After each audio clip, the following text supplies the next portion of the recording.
2025년을 보내고 있습니다. 네, 오늘부터 몇 주가 될지 모르겠습니다. 저도 장담을 못 하겠어요. 이 시리즈는. 네. 근데 12월까지는 가지는 않을 것 같습니다. 네. 오늘 함께 읽은 시편 71편부터 1절에서 6절까지 말씀을 통해 나를 지탱해 주는 것이라는 제목으로 사도신경에 대해서 우리가 좀 생각해 보고자 합니다. 네. 이 설교를 준비하면서 우리가 좀 생각해 볼 질문은 이겁니다. 참된 신앙은 과연 무엇인지. 네. 참된 신앙. 네. 아마 여기에 덧붙여질 수 있는 아마 말들은 이런 말일 것 같아요. 건강한 신앙, 바른 신앙, 정확한 신앙일 겁니다. 그렇다면 우리 신앙이 건강한지 바른지 정확한지를 어떻게 알 수 있을까요? 우리의 신앙을 보고, 우리의 신앙의 양태를 보고 건강한가 아니면 바른가, 정확한가를 판단할 수 있을까요? 아주 실례로 1년에 성경 오독하면 건강한 신앙입니까? 하루 24시간 중 하루에서 이스라엘 사람들과 같이 3번 기도하면 바른 신앙인가요? 반은 맞고 반은 틀릴 수 있습니다. 왜냐하면 우리가 믿는 대상의 내용을 알지 못한 채 성경을 읽고 기도하는 것, 찬송을 부르는 것, 이 모든 신앙의 모습들은 전혀 바르지 않을 수 있기 때문입니다. 이때 필요한 게 바로 기준입니다. 건강함의 기준, 바름의 척도, 정확함의 기준이 어디에 있는가가 우리의 신앙이 맹신이 될 수도 있고 아니면 미신이나 샤머니즘에서 벗어날 수 있습니다.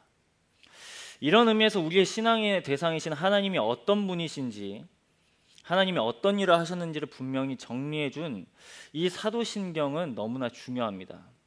우리가 매 주일마다 고백하기 때문에 고백하는 우리의 마음이 식었을지는 모르겠습니다. 그저 기계처럼 버튼을 누르면 나오는 그런 문구일 수 있겠지만 여기에 담긴 내용은 성경을 짧지만 아주 분명하게 요약해 놓고 있습니다. 기독교 역사 가운데서 이런 기준을 잡는 일은 너무나 중요했습니다. 그래서 신앙의 선조들은 신앙의 중요한 내용, 우리는 이를 교리라고 부릅니다.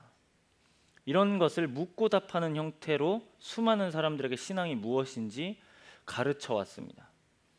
그렇게 함으로써 우리가 신앙하는 대상인 하나님에 대해서 바르고 건강하고 정확하게 알려주었습니다. 이런 묻고 답하는 형태를 이렇게 표현합니다. 요리문답이라고요.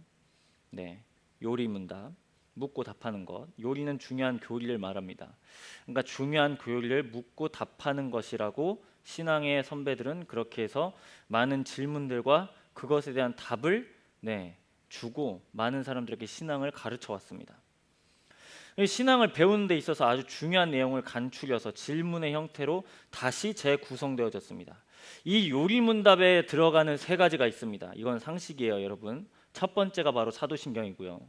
두 번째가 주기도고 세 번째가 십계명입니다. 이 요리문답에는 이 3가지가 반드시 들어가 있습니다. 그런데 이 셋 중에 사도신경이 가장 먼저 기록되어져 있습니다. 요리문답 가운데.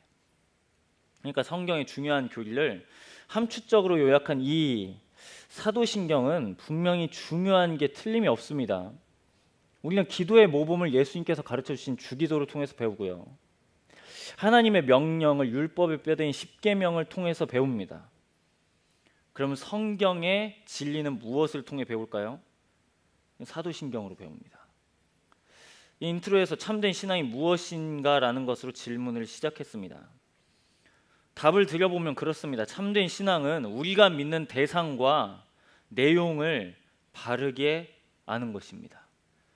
대상을 알지 못하고 내용을 알지 못하면 언제나 우리의 신앙은 건강하지 못하고 바르지도 않고 정확하지도 않습니다.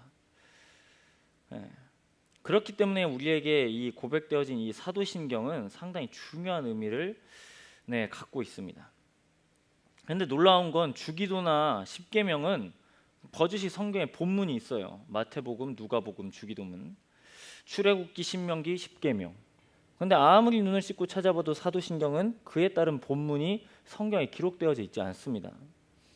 그럼에도 불구하고 성경 전체의 핵심이 이 사도신경 가운데 있습니다. 예. 조금 더 이 사도신경에서 알아보면 뒤에 사도신경에서 이 신경이라는 말은 기독교의 신조를 기록한 경문을 의미합니다. 그래서 우리가 이걸 영어로 표현할 때 우리는 크리드라는 말로 표현합니다. 라틴어에서 크레도라는 말은 내가 믿는다라는 말로 시작합니다. 그럼 여러분에게 한번 물어보겠습니다. 사도신경은 누가 썼을까요? 누군가 기록한 사람이 있으니까 이렇게까지 내려왔겠죠. 그럼 사도신경은 이 앞에 우리의 붙여진 제목처럼 예수님의 12제자들이 썼을까요? 아니면 12제자 그 이후의 제자들이 썼을까요?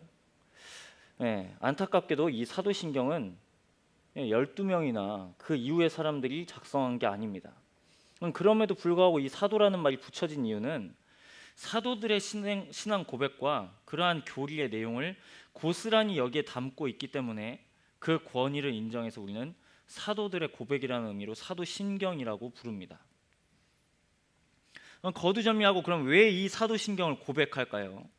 어쩔 수 없어요. 지금 여러분들의 표정을 보니까 대체 목사님 설교 언제 끝납니까? 설교 본문 언제 들어갑니까? 라고 하지만 어쩔 수 없어요. 사도신경을 좀 알기 위해서는 인트로가 상당히 좀 깁니다. 조금만 더 참고 기다려 들어보세요. 왜 필요한가? 다른 이유가 많이 있겠지만 가장 중요한 이유는 세례를 받았을 때 그 사람이 회심했는가 안 했는가의 조건이 바로 이 사도신경을 그렇다라고 고백할 때 세례를 받게 했습니다. 그러니까 우리가 고백하고 있는 나는 전능하신 아버지 하나님 천지의 창조를 믿습니다를 질문형으로 바꿔서 창조주 아버지 하나님을 당신은 믿으십니까? 라고 물어봤을 때 네, 저는 믿습니다. 그리고 이 쭉쭉쭉 나오는 그 뒤에 나오는 수많은 문장들을 다 의문문으로 바꿔놓은 채 그 세례 받는 대상이 네, 저는 믿습니다. 저는 고백합니다. 라고 자기 스스로 그 말을 했을 때 비로소 세례를 받도록 했습니다. 그래서 이 사도신경이 그러한 역할로 쓰여졌습니다. 물론 또 다른 이유가 있겠지만 당시 초대교회를 둘러싼 수많은 이단들의 도전이 있었기 때문에 이러한 믿는 체계를 우리가 반드시 정리할 필요가 있어서 이 성경의 진리를 간명하게 정리할 시도가 요청되었습니다. 그래서 두 가지 이유로 이 사도신경을 고백합니다. 하나는 회심한 성도들이 세례를 받을 때 그들의 진정성을 확인하기 위해서, 고백의 진정성을 확인하기 위해서.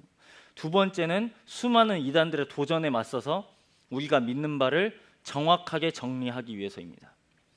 그래서 사도신경의 이러한 내용을 봤을 때 교리적인 이러한 논쟁이나 그러한 싸움 때문에 제정된 것이 아니라서 이 사도신경을 처음부터 끝까지 잘 봐보면 성경의 흐름이 고스란히 진행되고 있음을 볼 수 있습니다. 그러니까 천지 창조부터 시작해서 예수 그리스도의 사역, 그 다음 성령의 사역, 그 다음 공교회, 그 다음 몸의 부활까지 우리가 이렇게 믿는다고 고백합니다. 그래서 우리 사도신경을 고백하면 우리는 자연스럽게 어려운 개념 하나를 만나게 됩니다. 그것은 바로 다음 주에 지키겠지만 삼위일체입니다. 삼위일체. 그건 다음 주에 설명하도록 하고요. 여튼 이 인트로부터 설명한다면 이 사도신경을 통해서 우리는 두 가지를 알 수 있습니다. 첫째는 우리가 믿는 신앙의 대상이신 하나님이 어떤 분이신지, 그리고 그 하나님은 어떤 일을 하셨는지를 우리는 사도신경을 통해서 배우게 됩니다. 그래서 이 사도신경은 교단이나 교파를 초월하고 신앙이 어리거나 신앙이 원숙하거나 성숙하거나를 막론하고 어떤 상황이나 예배 가운데 반드시 사도들의 고백을 우리는 신앙의 모범으로 알고 고백합니다. 그럼 이 사도신경의 시작은 마태복음 16장 16절부터 시작합니다. 마태복음 16장 16절은 베드로라는 사람이 신앙 고백하는 장면입니다. 이렇게 시작하죠. 이렇게 기록되어져 있고요. 주는 그리스도이시요 살아계신 하나님의 아들이십니다. 이 신앙 고백을 기초로 해서 당시 사람들은 세례를 받을 때 이렇게 물어봤습니다. 당신은 예수 그리스도가 살아계신 하나님의 아들이신 것을 믿습니까? 네, 제가 믿습니다라고 하면 세례를 주었습니다. 이러한 아주 간단한 고백으로부터 시작해서 수많은 시간이 거친 다음에 오늘날 우리가 고백하는 이러한 형태로 바뀌게 되었습니다. 그래서 이 사도신경은 이 말씀, 그러니까 계시된 말씀이 아니라 하나님께서 사람에게 주신 말씀이 아니라 하나님께서 주신, 일하신, 역사하신 그 말씀에 대한 응답으로 우리가 하나님 앞에 드리면서 나아가는 고백입니다. 드디어 인트로가 끝났습니다. 본론입니다. 오늘 첫 번째 문장입니다. 나는 전능하신 아버지 하나님, 그리고 우리가 하나님을 어떻게 믿죠? 천지의 창조주이심을 믿는다고 고백합니다. 모든 신앙 고백이 늘 계속해서 살펴보겠지만 아까도 설명드렸던 것처럼 우리는 이 진술 앞에서 세 가지 사실을 발견할 수 있습니다. 하나님이 누구시고 하나님은 어떤 일을 하셨는가. 하나님은 누구십니까? 여러분, 첫 번째, 전능하신 하나님이십니다. 두 번째, 하나님은 누구십니까? 창조주 하나님이십니다. 세 번째, 누구십니까? 아버지 되시는 하나님이십니다. 다시 이 세 가지로 돌아가 보면 첫 번째, 우리 하나님의 속성은 전능입니다. 전능. 모든 것을 다 하실 수 있는 말입니다. 우리는 그러니까 전능에 비교했을 때 유능할 수 있지만 더 정확하게 말하면 우리는 무능할 때가 훨씬 더 많은 것을 보게 됩니다. 하지만 하나님은 전능하십니다. 창세기를 보면 하나님은 천지를 창조하실 때 무질서 가운데서 질서를 만들어내십니다. 혼돈 가운데서 정돈됨을 주십니다. 그래서 창세기 1장 1절은 이렇게 우리가 선포하는 것을 볼 수 있습니다. 이 정도는 알죠? 어떻게 시작하죠, 여러분? 제가 너무 어려운 질문 드렸습니까? 창세기 1장 1절 어떻게 시작합니까, 여러분? 태초에 하나님이 천지를 창조하시니라. 이게 그리스도인들의 믿는 신앙의 출발입니다. 여기에서 창조하다라는 단어에는 오직 하나님께만 쓸 수 있습니다. 왜냐하면 이 뉘앙스는 그냥 만들다의 의미를 넘어서 없는 것에서 있는 것을 만든다라는 의미의 창조이기 때문에 그렇습니다. 그래서 이 주어는 오직 하나님께만 쓸 수 있습니다. 하나님은 온 세상을 창조하실 만큼 세상을 다스리시는 분이십니다. 출애굽기로 넘어가 보면 모세를 부르시는 장면이 출애굽기 3장에 있습니다. 여기서 하나님께서 모세에게 자기 자신을 이렇게 설명하십니다. 나는 스스로 있는 자이라고 설명하십니다. 스스로 있다, 즉 자존한다라는 거죠. 자존할 수 있는 분은 이 세상에 절대자밖에 없습니다. 여기에 있다로 번역된 동사 역시 그렇습니다. 그냥 단순히 핸드폰이 있다, 아니면 사람이 있다 정도의 의미가 아닙니다. 여기서 있다라는 뉘앙스는 생명을 주시고 창조하시고 절대적으로 변치 않으시는 분으로 있다가 쓰인 겁니다. 그리고 두 번째로 알 수 있는 이 첫 번째 진술에서 알 수 있는 건 하나님은 모든 것을 지으신 분이다라는 겁니다. 아까 창세기 1장 1절에서 그렇고 세상을 지으신 것처럼 오늘 함께 읽은 시편 71편은 우리가 하나님으로부터 나왔음을 고백하는 노래입니다. 또 우리가 잘 아는 찬송인 시편 139편의 14절은 이렇게도 노래합니다. 내가 주께 감사하오면 나를 지으심이 심히 기묘하심이라. 주께서 하시는 일이 기이함을 내 영혼이 잘 아나이다라고 설명합니다. 우리가 이걸 통해서 알 수 있는 건 하나님은 창조주시고 이 세상과 우리는 그분의 창조물입니다. 즉 피조물입니다. 수많은 어근이 있겠지만, 인간을 뜻하는 수많은 말이 있겠지만 우리가 대표적으로 아는 그 단어 휴먼이라는 단어는 라틴어 흙에서 왔습니다. 흙으로부터 비롯되었습니다. 우리가 아무리 대단한 것 같아도, 우리가 많은 권력을 쥐는 수많은 사람들이 있는 것 같아도 우리의 인생은 결국 흙입니다. 지나가면 끝입니다. 이 흙에 생기를 불어넣으신 분이 바로 창조주 하나님이십니다. 마지막이 제일 중요한 진술입니다. 바로 마지막은 우리 하나님은 아버지가 되시는 하나님이시라고 설명합니다. 오늘 본문을 다시 보죠. 71편 1절과 2절 말씀입니다. 여호와여, 내가 주께 피하오니 내가 영원히 수치를 당하게 하지 마소서. 주의 의로 나를 건지시며 나를 풀어주시며 주의 길을 내게 기울이사 나를 구원해 달라고 시인이 설명합니다. 시인은 적어도 하나님을 자신을 지켜줄 수 있는, 자신이 당한 어려움에서 벗어나게 할 수 있는 유일한 분을 하나님이라고 고백합니다. 왜 그렇게 고백할 수 있을까요? 하나님이 전능하신 건 인정되고 창조주이신 건 또 긍정되지만, 만약에 하나님이 긍휼함이 없으시고 자비가 없으신 폭력적인 분이시라면 아마 시인은 이렇게 하나님께 노래하지 않았을 겁니다. 하나님이 이 시인에게 아버지 같은 분으로 경험되지 않았다면 이 고백은 그렇게 노래되지 않았을 겁니다. 5절을 봐보세요. 5절과 6절. 주 여호와여, 주는 나의 소망이시오 내가 어릴 때부터 신뢰한 이시라. 내가 모태에서부터 주를 의지하였으며 나의 어머니의 배에서부터 주께서 나를 택하셨사오니 나는 항상 주를 찬송하겠다라고 시인이 노래합니다. 그러니까 우리가 이 시인의 상황을 알지는 못하지만 이 적힌 노랫말을 통해서 어렴풋이나마 추정할 수 있는 건, 분명히 알 수 있는 사실은 이 사람이 하나님을 그저 폭력적인 신으로 노래하고 있는 게 아니다라는 겁니다. 이 시인은 지금 하나님을 나를 보호하시는 분, 나를 지켜주시는 분, 그걸 지금 우리는 3절에 보면 반석이라는 말로, 또 뒤이어서 요새라는 말로 설명하고 있습니다.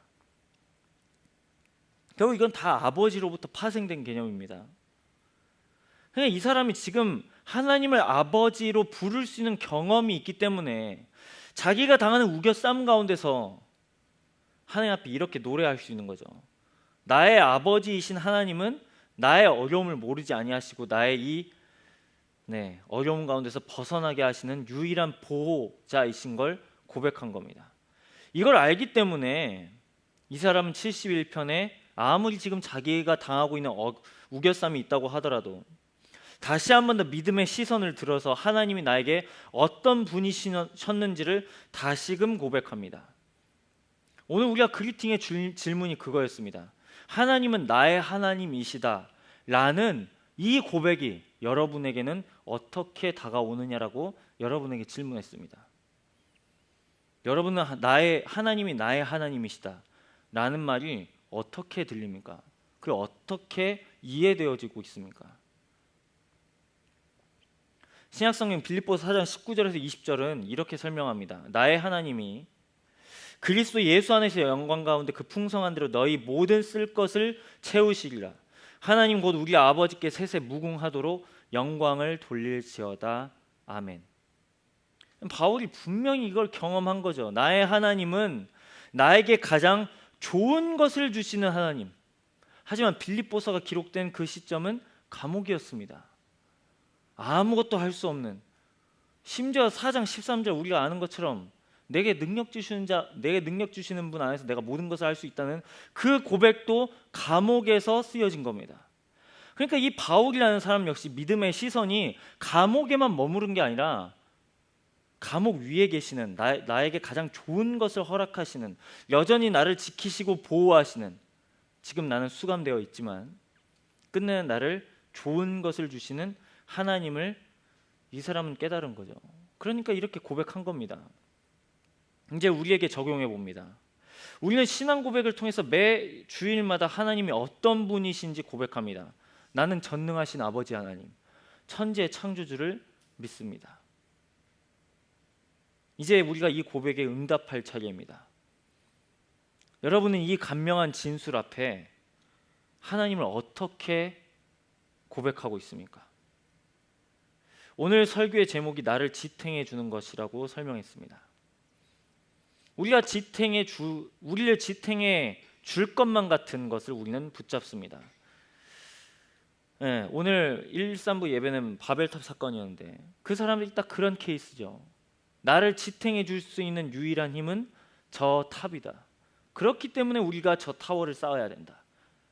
더 높이 쌓아야 된다. 왜냐하면 저 높이 쌓은 것 때문에 우리가 피난처로 삼고 우리의 힘이 저기에 있는 걸 만천하에 드러내겠다 라는 그러한 맥락이었죠.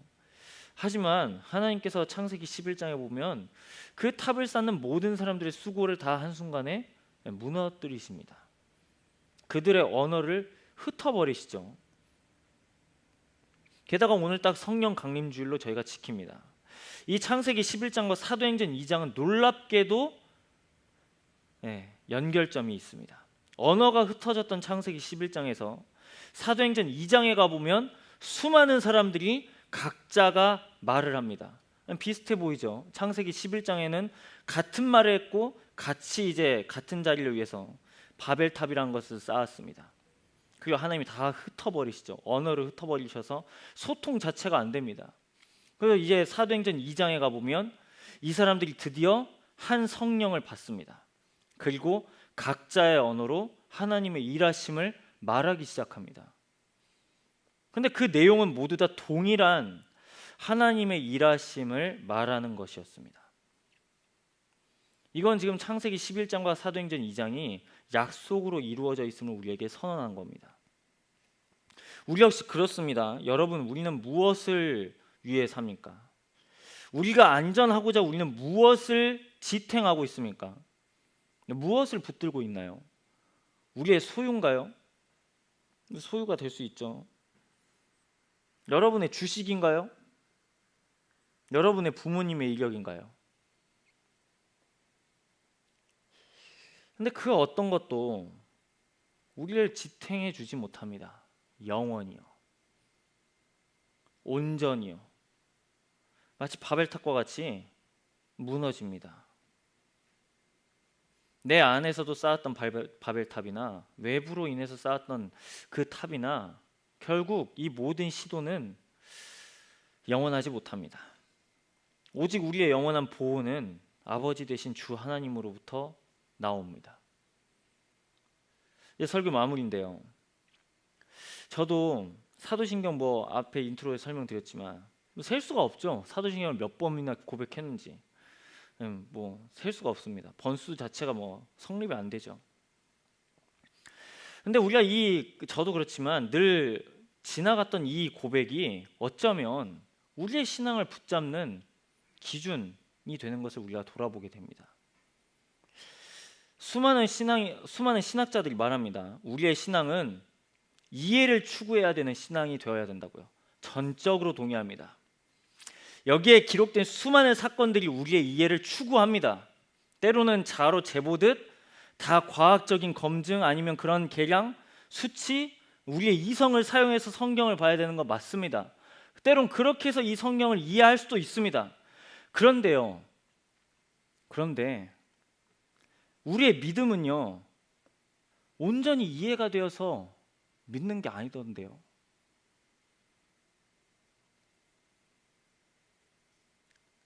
여러분은 삼위의 하나님이 다 이해가 돼서 여러분 믿습니까?